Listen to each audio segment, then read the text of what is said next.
People are still being shot and killed by police. There's still surveillance. There's still going to be a US empire. These very core, fundamental forms of violence are not going to be erased.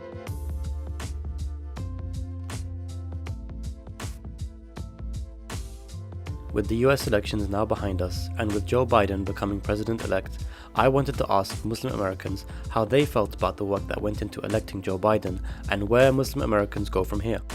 I spoke with Abid Ayoub, Huda Katibi, Tasnuva Khan and Sadia Ahmed on their thoughts and reflections. Sadia, Abid, Huda, Tasnuva, assalamu alaikum to you all. Thank you so much for joining us here on this TMV Roundtable, where we are discussing our post-election thoughts and what's next for Muslims in America. I'm sure you can all agree it's been crazy times and in many ways we're kind of out of the woods, but in many ways we're entering a new set of woods with new challenges to face.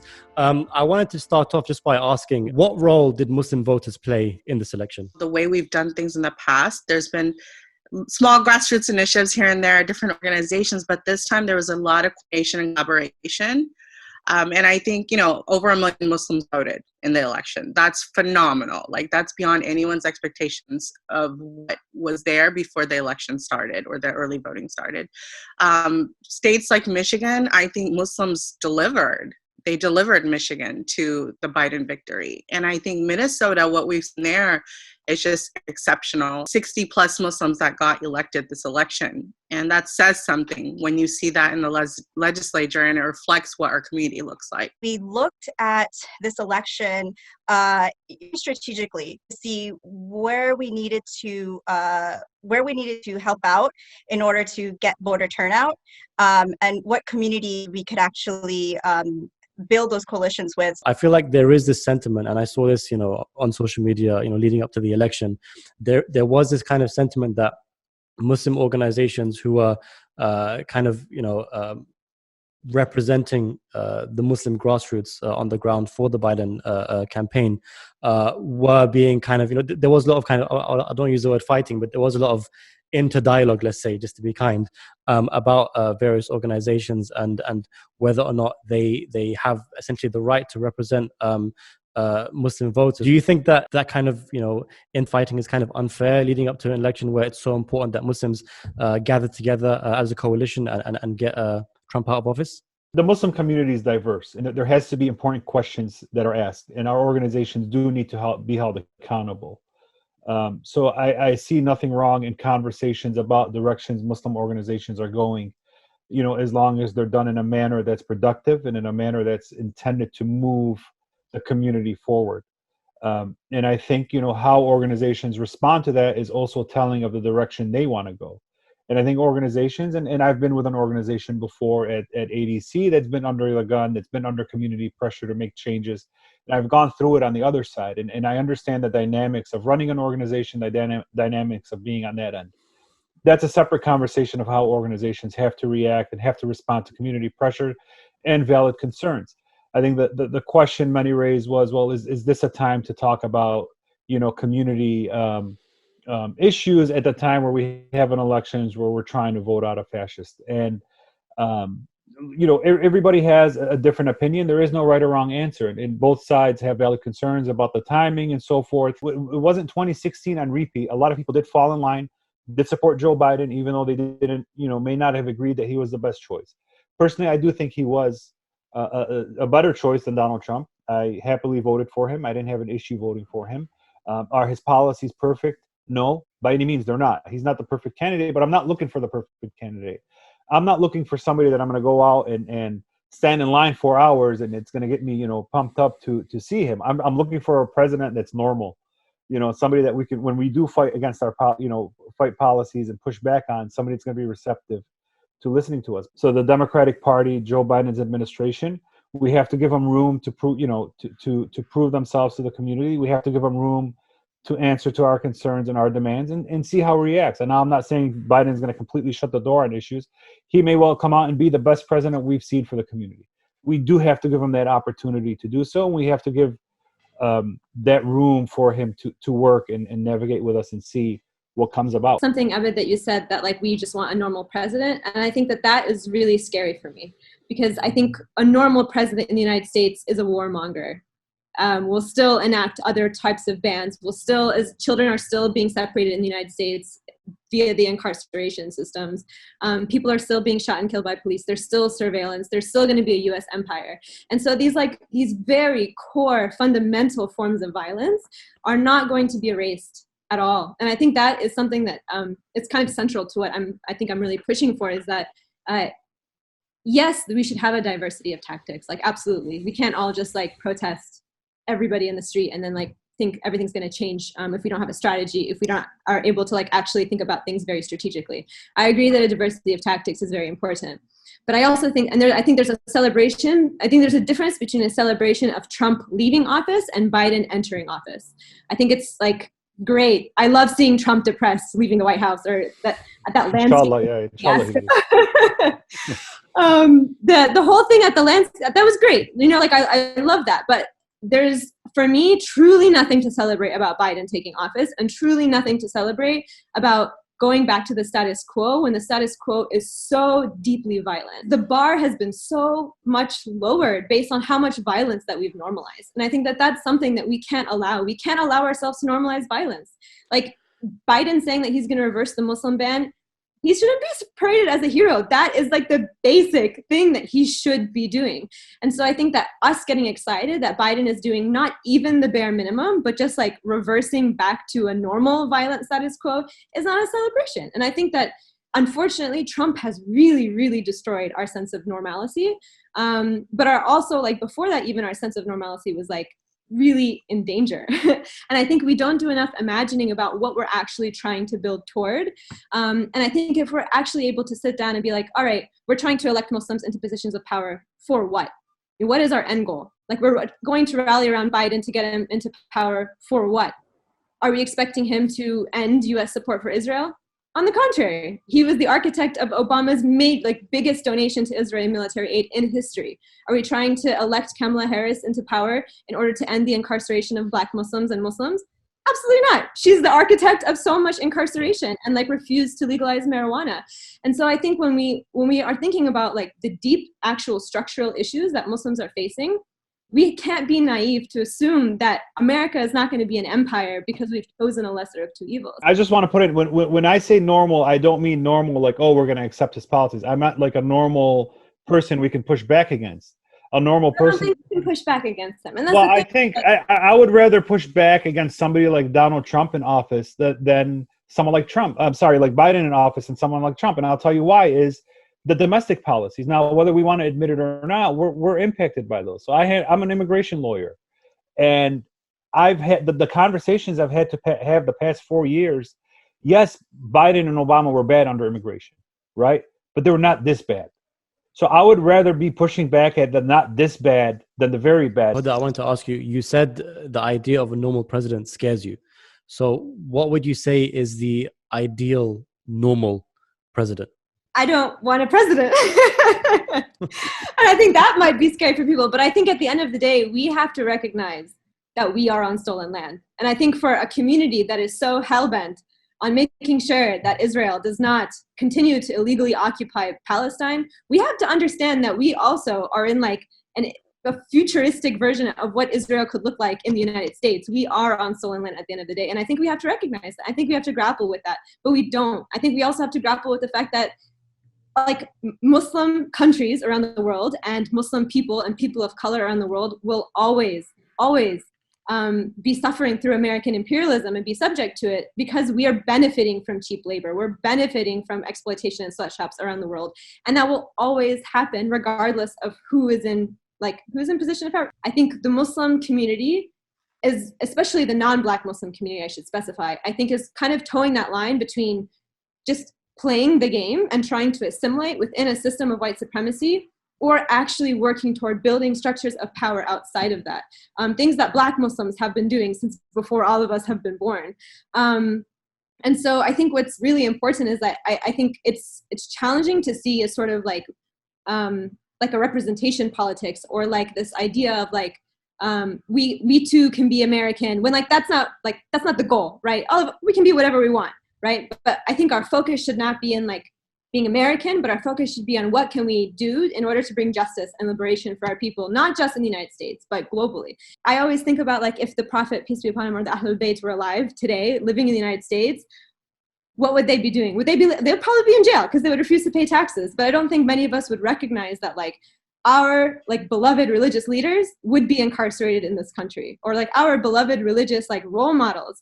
What sort of fight would they be waging? And I think that it would not be like, let's get Biden elected. And I'm not saying that like anybody doing that is like un-Islamic. Of course, I'm not at all trying to make that argument. I think that if we're actually able to think about as Muslims, what does justice and what does liberation look like on a holistic view, I think that for me at least has been helpful in like reframing where I find my role. Can Muslims really work with Joe Biden's administration, or are we just kidding ourselves? In terms of Muslim representation, we don't know what that's going to look like. And it almost seems that it's going to probably be those who are going to just fall in line and fall in line with like his center politics, but that's not actually what's going to represent the Muslim community at large. The fact that there is a growing coalition of grassroots American Muslim organizations, he needs to reach out to those. The administration needs to reach out to the grassroots Muslim organizations, and it has to be a coalition. It cannot be one specific organization that's going to vet who's going to represent Muslim voices across the country and in a Biden administration. And so what we're hoping is that we reach out to the Biden administration and explain that some of the most popular voices and those who have grassroots connections to our communities, there's going to be a role for Muslims, but who's going to represent those voices? Who's going to represent Muslim American voices? It's about pushing the administration to really understand that the voices of the Muslim community is, again, it's not a monolith, but that they should at least reach out to the coalition of organizations. We have to realize this is a path to progress, right? Nothing's going to happen overnight. Certain organizations have gotten us in the door, but this is where, the Democratic Party has done a good job strategizing. And they did not invest the kind of money that I would have liked to see in battleground states like Texas. It was an afterthought. In minority communities, it was a transactional type of relationship where it's like, we need your vote, we're coming, but what are we investing back, right, in those communities? So I think those are the places we have to hold this administration accountable, and they need to use the strategies they've used, the different people they put in place in the different states to get out the vote from the party, and really get down to the grassroots, like Tasnuva said. Find out what people need, and each group is going to need something different. This is the job of the administration. We set them up, we deliver to seats in the Senate from Georgia, and then we hold them accountable and tell them, this is what you owe us now, right? Because this is not going to work unless we work together. I know it's sometimes easier to say, you know what, I don't agree with this, so I'm not going to get involved, but that's not the solution, right? We're not going to get anywhere. We have to raise our kids here. Our parents are getting older. There's so many issues other than the ones that we're polarized around in our community. That's one of my frustrations, because I think we get so polarized on certain issues, we forget everything's intersectional. There's so many different things we're all facing right now. So, justice was on the ballot. Healthcare was on the ballot. All these things matter. And it's not just, foreign policy or pro-choice or LGBTQ rights, right? All of this is connected. If we do not take care of every American's needs, we're not going to get better as a country. So it's not an option whether we can work with them. We have to work with them. Yeah. And we have to make sure that the organizations that may seem like gatekeepers, they are letting everybody into that conversation. And if they're not putting us at the table, then we need to pull up a chair and be at the table. We got to have some hard conversations, right? Some tough conversations for the community. And what I'm hearing is, listen, it doesn't all come down to who's in office. There's just some things that a president can or can't fix. And I think, as a community, we have bigger issues that we need to talk about and discuss. We have issues that are impacting us directly, but we have a lot of issues impacting us on the state and local level, right?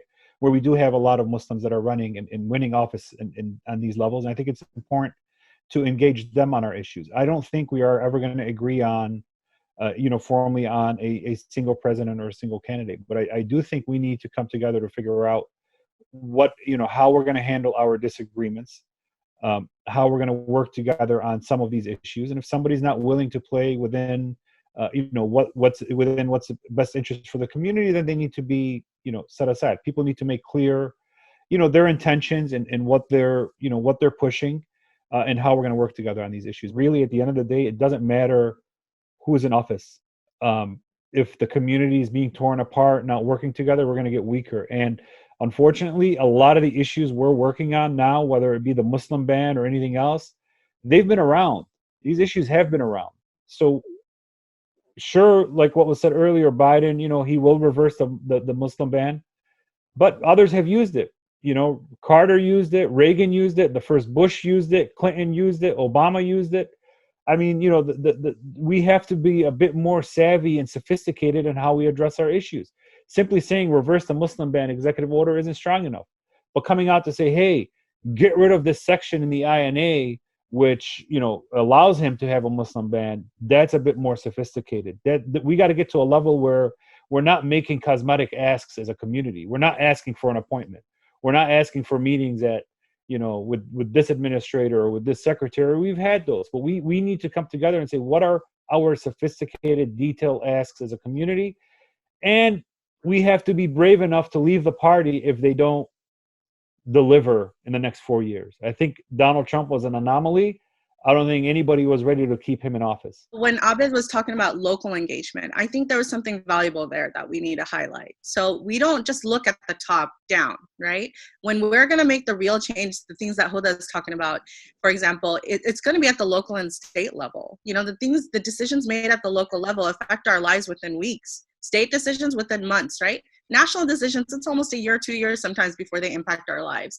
So we're really going to have to focus on a lot of this grassroots and those relationships we have with our local and state officials and get things done there.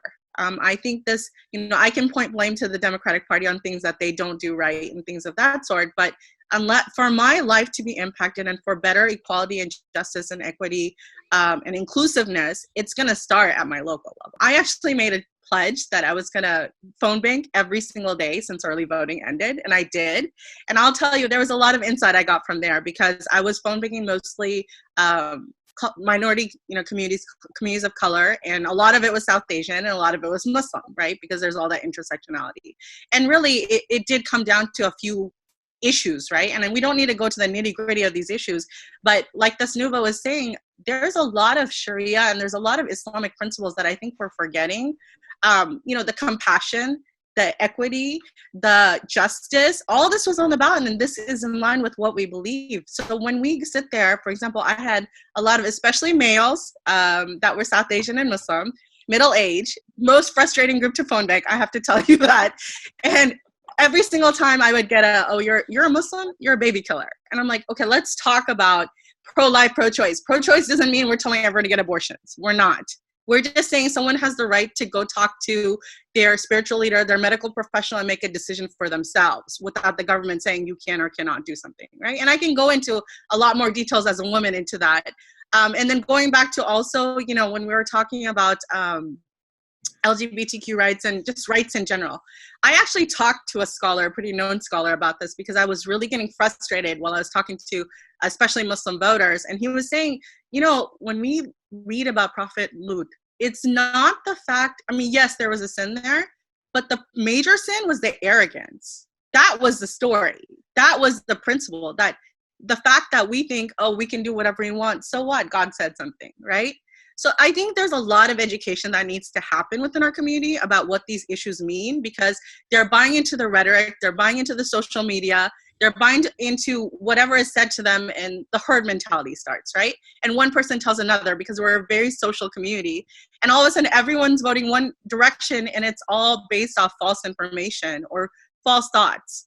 And I'm not saying, I know there's a lot of variance in people's perspectives when it comes to, our deen. Everyone takes it a different way. But I think there's some basic principles of justice in there that we're completely ignoring. The principle of compassion. If there's anything we should learn from our sunnah, it should be compassion for each other, right? There is definitely a line that we need to be drawing. Like, there is no way in hell that we should ever be working with Zionists, because in working with Zionists, like the ADL, like, we are inherently allowing them to also feel validity in what they're pushing for, which is apartheid. And working with, like, even for example, a lot of Muslims want to work with Trump, right? They were like asking Trump to do this, asking Trump to invade this. If we have to draw a line about where we are not going to negotiate our values, because once we take that first step to be like, okay, like we don't need like healthcare for everybody, but healthcare from, once we take that first step to negotiate our values, it's so much easier to just keep negotiating and keep negotiating. And so by the end of the policy that's passed, we don't even recognize it. It has no teeth. And so I think that's something that's really important, is like nobody that has sold out identifies as a sellout. No one's like, oh yeah, I'm the sellout of the Muslim community. They still think that they have, like, they're representing the Muslim community. They still think that they have the Muslim community's best interests at heart. But it's because it's like these series of small negotiations that by the end of like this time, you look back and you're just like, you're in a completely different place. And I think that is something that is really easy to get sucked into with electoral politics, is like the small negotiations that have to be made for that, a very basic, simple policy. But I think about like the millions of people that voted for Biden, that young Black and brown people got to vote for Biden, even though they didn't even want to. Millions of people, what would happen if they all went on strike and demanded something? Labor strike. The NFL was about to go on strike before Obama called it. All of the people who have power in this country, what if everyone just stopped working and the economy came to a halt until a demand was met? Like that would allow us to get something that we would have to otherwise sit and wait for years and years and years in negotiations until like something passes that is not like, is empty. So I think that we have to recognize as people, not as Americans, but as individuals, we have collective power. We don't have individual power. We don't have power within people in electoral politics, but we have collective power. And if we're able to realize that the same way that they're able to realize that in terms of voting, that can get us these goals that we want to get in so much more powerful ways on our terms and not on their terms. I want to clarify what I said. I didn't mean that we work with everybody. There is definitely a huge wavelength, right? There are people we work with and there are people we don't. And, each of us have a different level of what is, no, let's not touch that. Like Trump, yeah, there is no way on earth you could ever get me to a place with him. But, going back to the local, like you were saying, we have to build our own structures.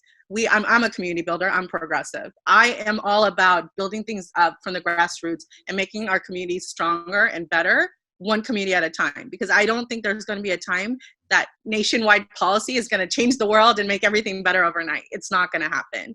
So I think we have a lot of hard work ahead of us. All the people that think we've done our duty, it's not. Nipsey says the marathon continues, and that's how I live my life, right? Had to quote Nipsey there, sorry. But may he rest in peace. I'm about to get like put my little religious preacher hat on, and I think what's happening, and I'm seeing this now, particularly with newer generation.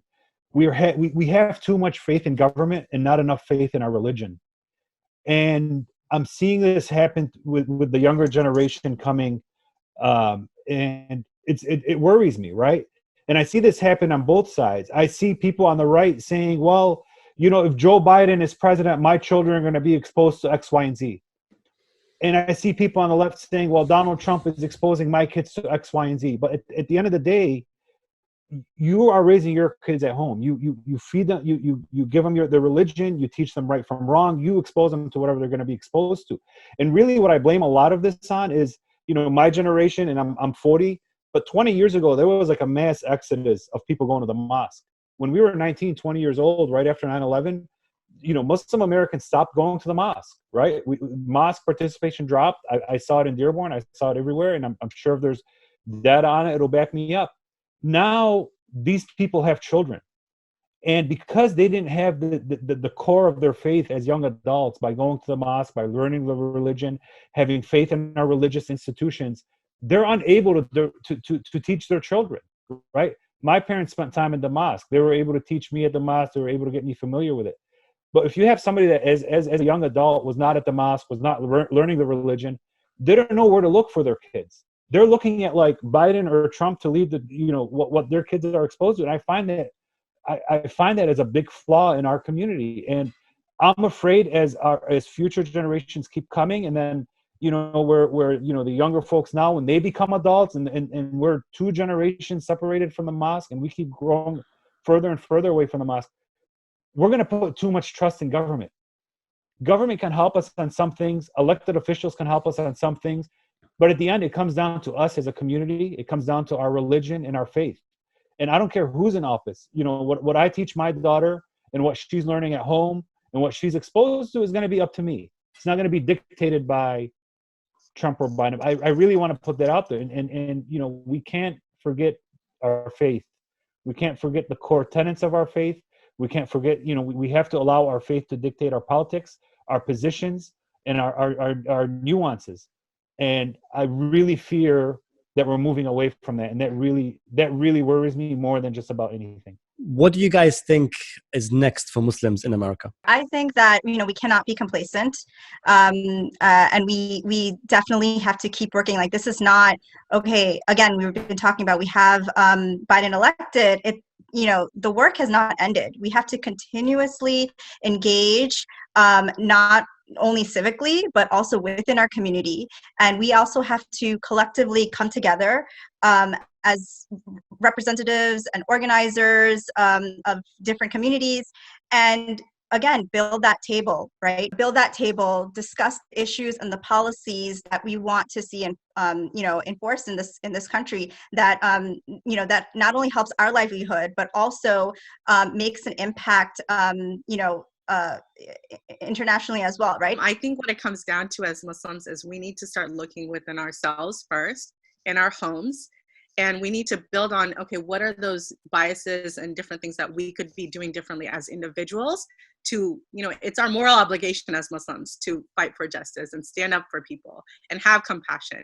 So like the Snuva said, and Abed and Huda, that we need to fix our homes first, make sure we're taking care of our houses and making sure that the anti-Blackness is gone from our communities. You know, even the Sunni Shia thing, you know, I struggle with that a lot in my own community, where we don't bring all Muslims together when we're doing stuff, you know? So there's a lot of work to be done within ourselves, within our homes, within our local communities, and then going outward. But I think, you know, the struggle is going to be figuring out which ones are the glass balls and which ones are the rubber balls, right? Making sure we know which ones we need to take care of first and prioritizing. And that may mean more coalition building, you know, going to those that are doing it already, like the Black Muslim community, you know, learning from them and listening, and then taking that back to our communities. We have a lot that we need to work on over the next 4 years before the next election. And that means, you know, our external work with different communities and coalitions, but I'd urge us also internally that's been said to work on our, you know, to work with each other to determine our policy, determine how we can work better together,